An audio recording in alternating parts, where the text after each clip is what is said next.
Good afternoon, everyone. My name is Bertrand Tavernier. I'm VP Software in Thales Group, working in transverse on software technology from embedded system and embedded domain to cloud-based and cloud-native technology in transverse of the different verticals where Thales is working, from space, transportation, ground transportation, aerospace, defense, and security.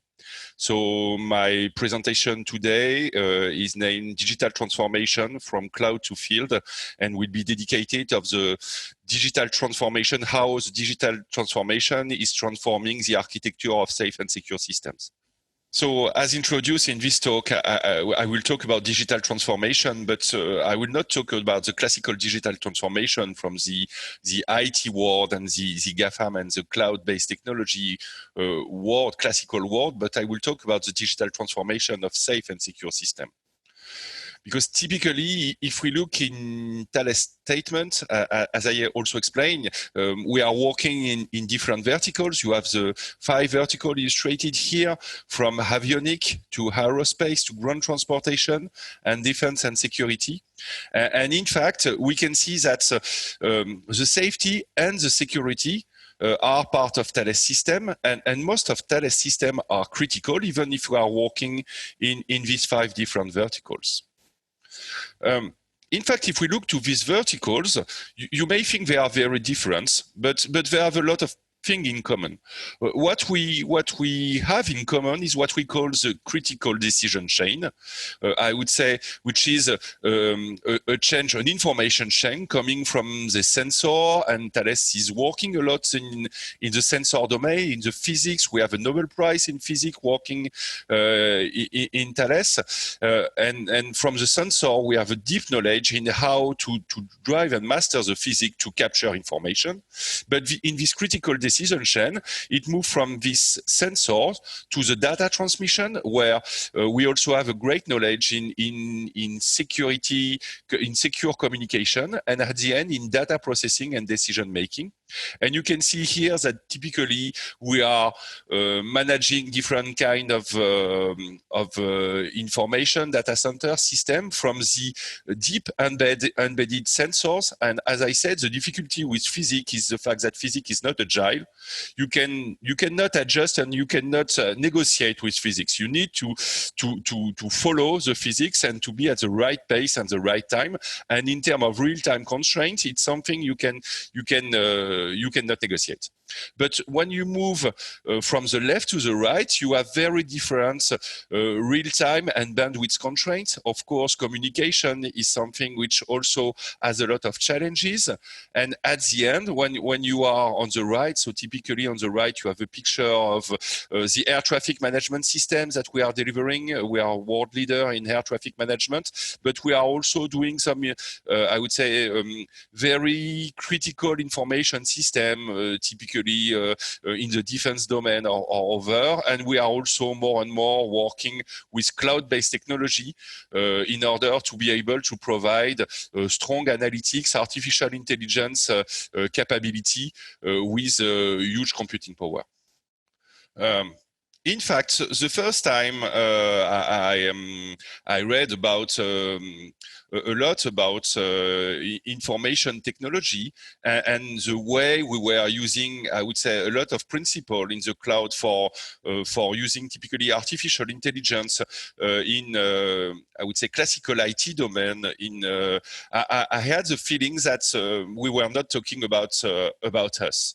And here I'm using a terminology that I have not invented. It's something which is also well known, that you may know, which is the difference between IT and OT.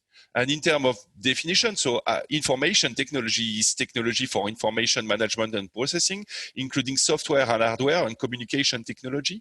And in fact, I'm more coming from the industry. And typically in the industry, we talk about operational technology. And if we look to the definition, hardware and software that detects or cause a change through direct monitoring and or control of physical environment. And this is more where I'm coming from. And typically, of course, here you have if you look to the definition, you have some specificity. One specificity is the fact that you, in operational technology, you interact with real world, which means that you capture information from real world through sensor, and you also act and control physical environment. So you directly create action in the physical environment. And of course, when we talk about operational technology of a critical system or a critical function, this creates a lot of constraints, because typically, as soon as you act in the physical environment and it's something critical, you need to pay attention to a lot of different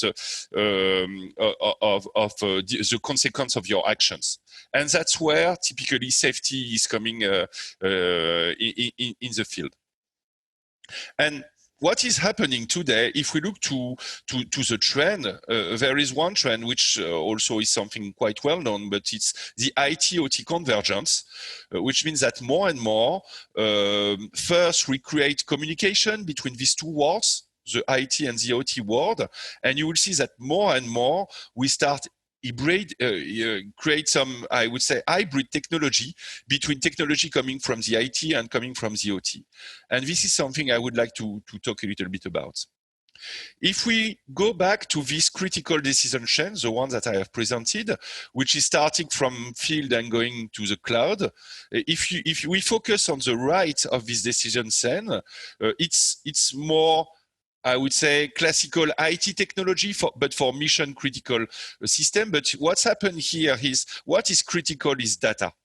And so if we look to the classical performance words that we can use to describe the data, so of course it's transactional.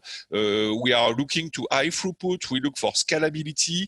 We look to standard IT interface. I mean, software is sometimes built by integrating a lot of existing software, including open source. And here we try to optimize operation costs. We talk about FinOps and the way we optimize, I would say, operation costs by removing, I would say, CapEx and looking to OpEx.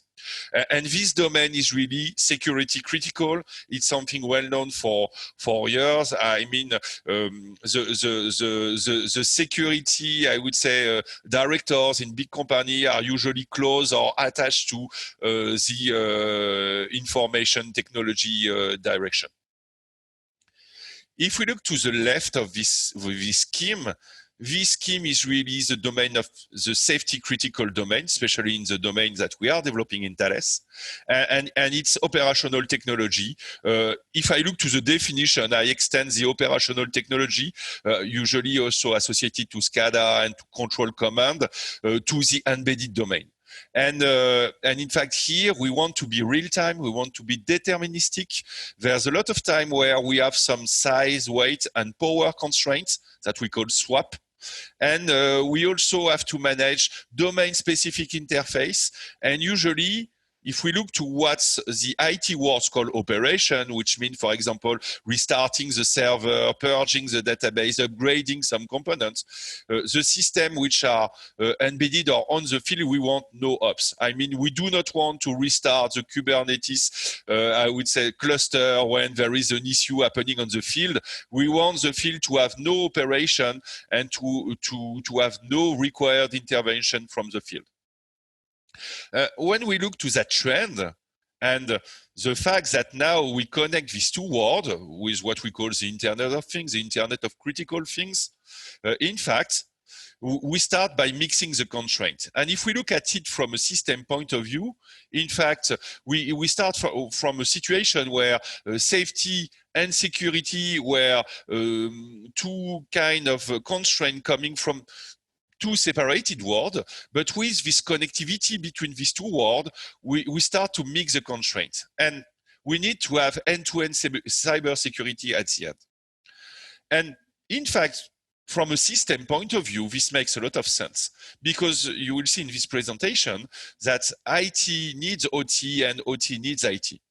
And typically, the reason why we do that from the OT side is associated to the opportunity to use the data analytics capability coming from the cloud, but based on real data, which can be associated to, I would say, health and usage monitoring from the embedded world, from the real world, and also associated to machine learning, video processing, associated to the autonomy challenge.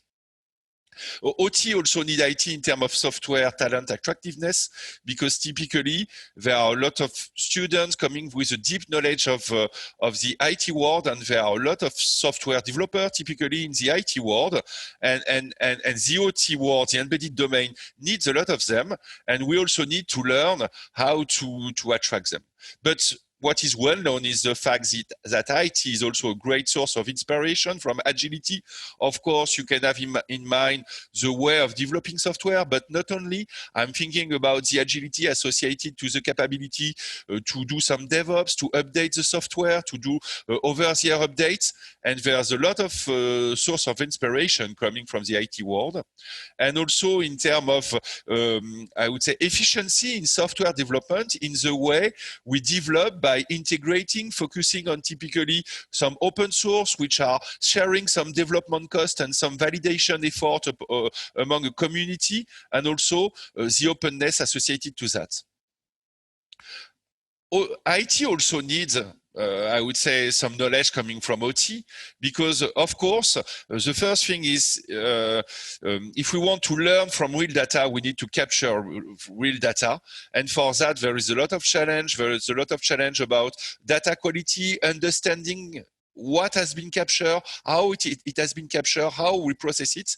And if we look, to that trend, and if we look to what the GAFAM are doing in terms of investments from the IT world to the embedded system world, we can be sure that IT needs OT. The second thing is the fact that more and more the communication capability reduce the latency of processing performed in the cloud or at the edge at least, and typically more and more we try to think about a complex architecture where part of the processing, part of the system function will be allocated in the cloud or in the edge. And for that we need to be sure that the complete safety of the physical world is something which is still completely mastered, even if we change the architecture. And typically in Thales, we are working a lot with how to ensure and to develop safety critical system with, I would say, cloud native technology, not talking about having a safety critical function in the cloud, but having them with some technology making integration easy.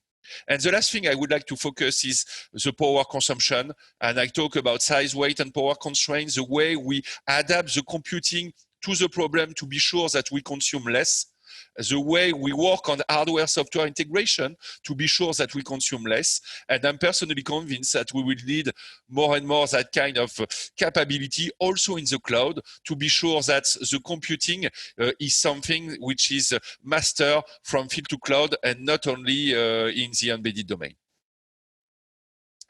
One thing, when we say we will mix safety and security, this has some consequences. Because there are some aspects where safety and security are converging, and there also are some aspects where safety and security have some specificity that you can hardly manage. Typically, what is conversion between safety and security is the way we certify it. The way we certify it has a lot of things in common. It's based on three main principles. The first thing is compliance to functional requirements through typically traceability and testing.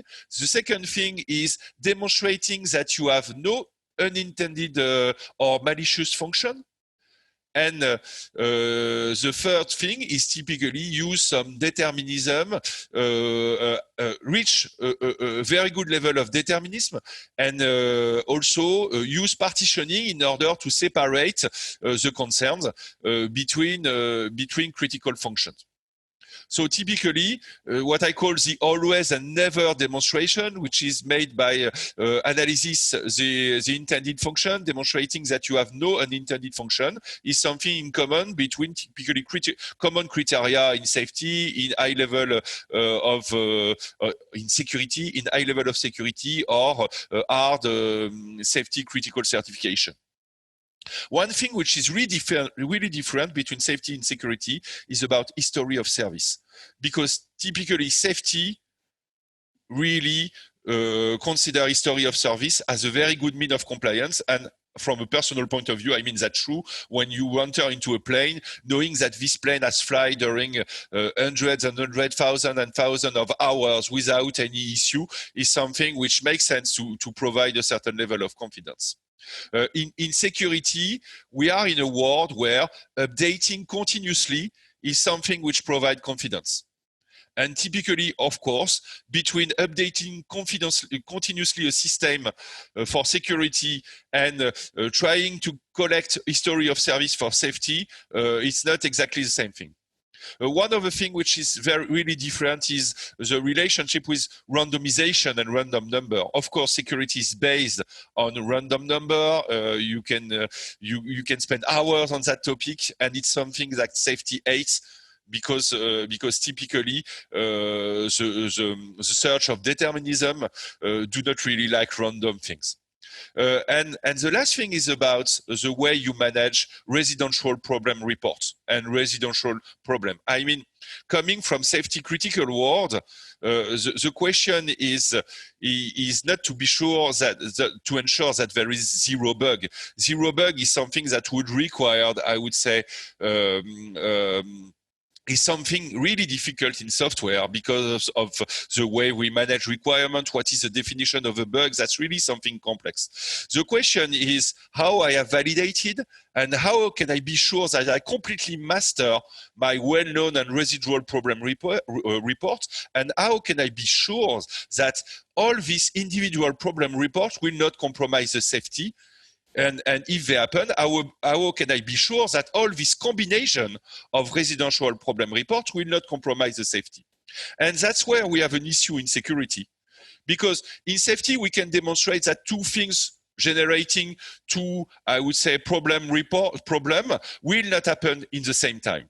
In security, if it can happen at the same time, it will happen at the same time. And so this creates a strong problem because this makes the acceptable residential problem reports really, really low if we combine safety and security. So we need to find a solution to that. And of course, the solution is also important. It's the architecture. And we want to have safety and security converging at system level, but at the equipment level and at software level, we really need to separate the concern.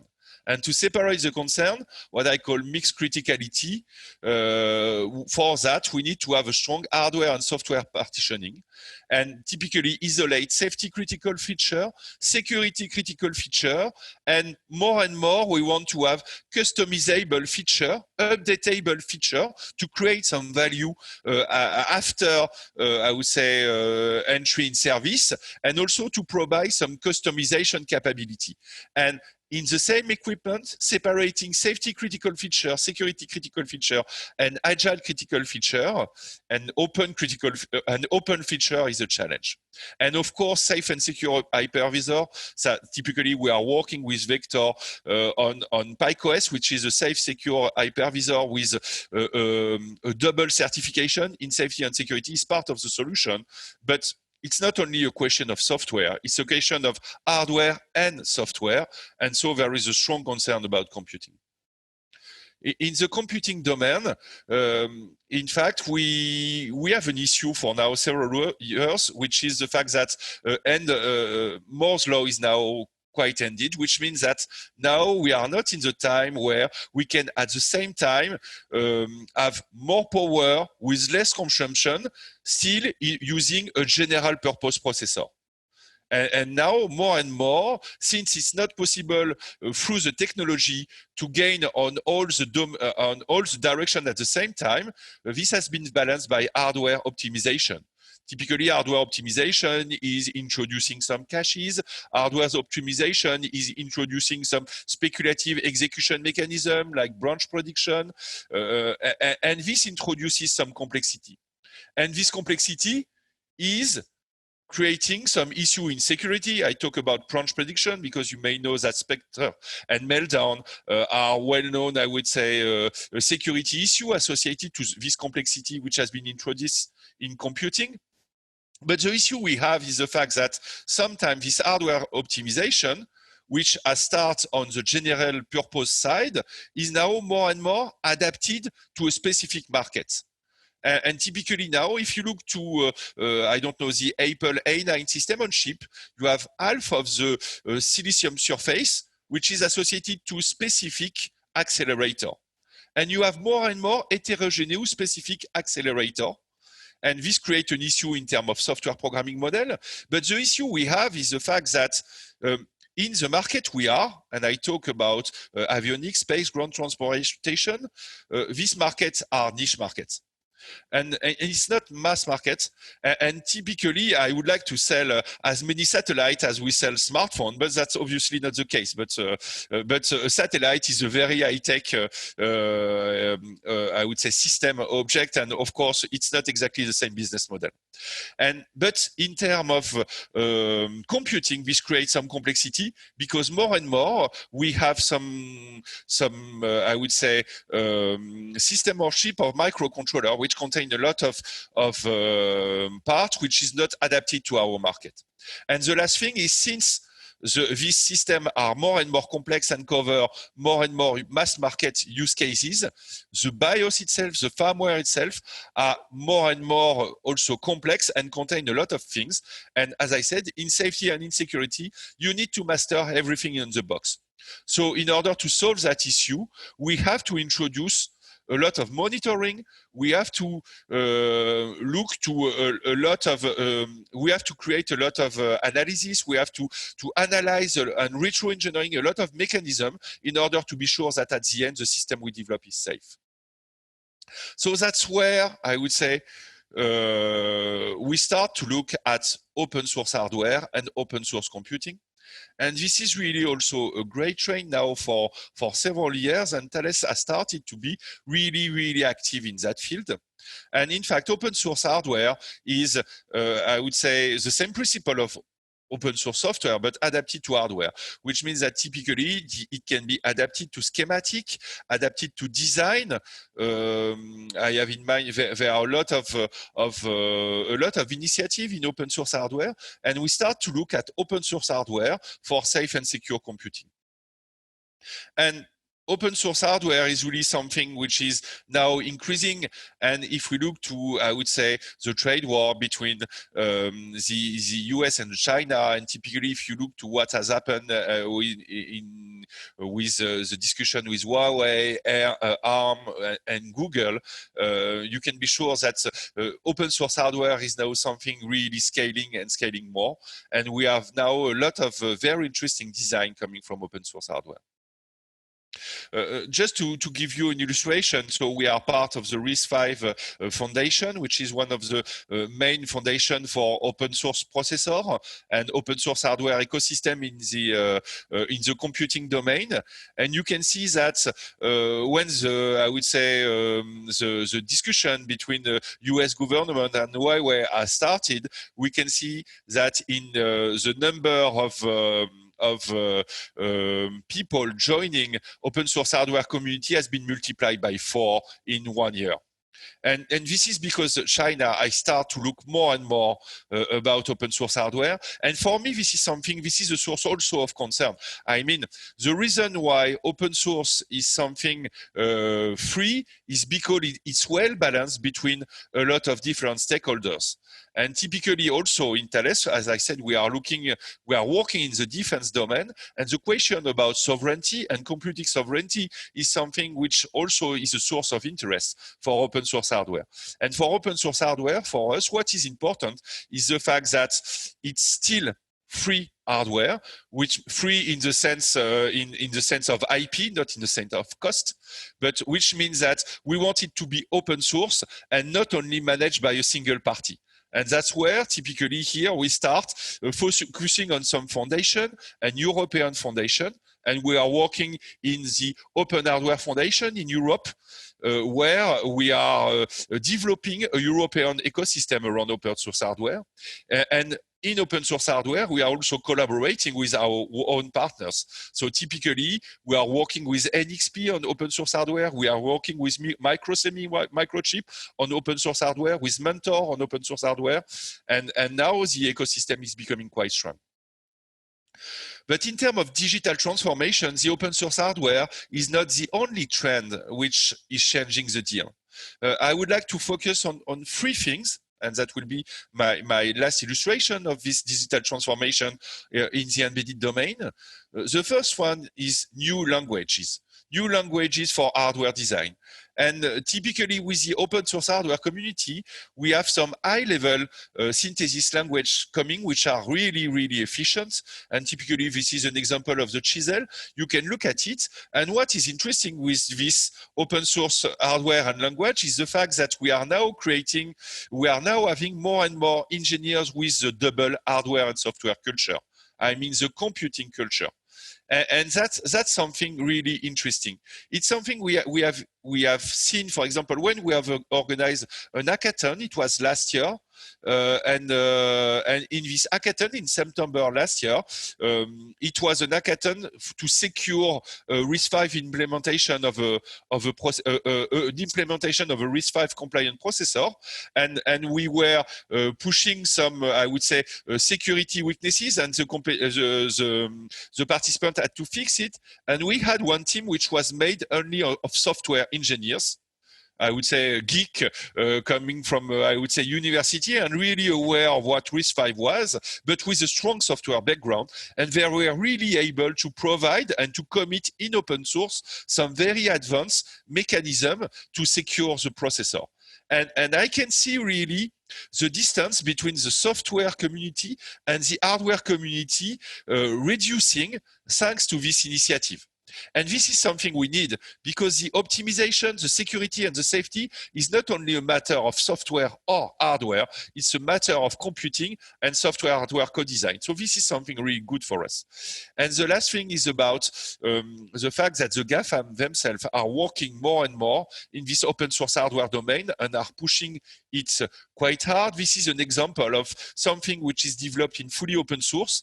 It's a RISC-V, it's a open source FPGA on RISC-V. It's something named FOMU, and it's something which has been pushed quite strongly with collaboration with Google. It's an open source project, and you can see it's a USB stick which enables developing some HDL on an open source FPGA that you can put on your laptop. So as a conclusion to this talk, these are my four takeaways. First, mission critical embedded systems are more and more complex. Safety, security, and swap. And mass market hardware is less and less adapted to tackling this challenge. The second is the fact that thanks to open source hardware, open source innovation is hardware is a transformation, bringing digital revolution to the physical world from cloud to field. Thales is involved in RISC-V initiative and provides a safe and secure point of view in open source hardware community. And this resolution not only concerns open standard and open source, but the full ecosystem from academia to business and community, and from tools to culture. So thanks for your attention. We will now switch to the Q&A question, and you can use the tool on the right to ask your question. Stay tuned.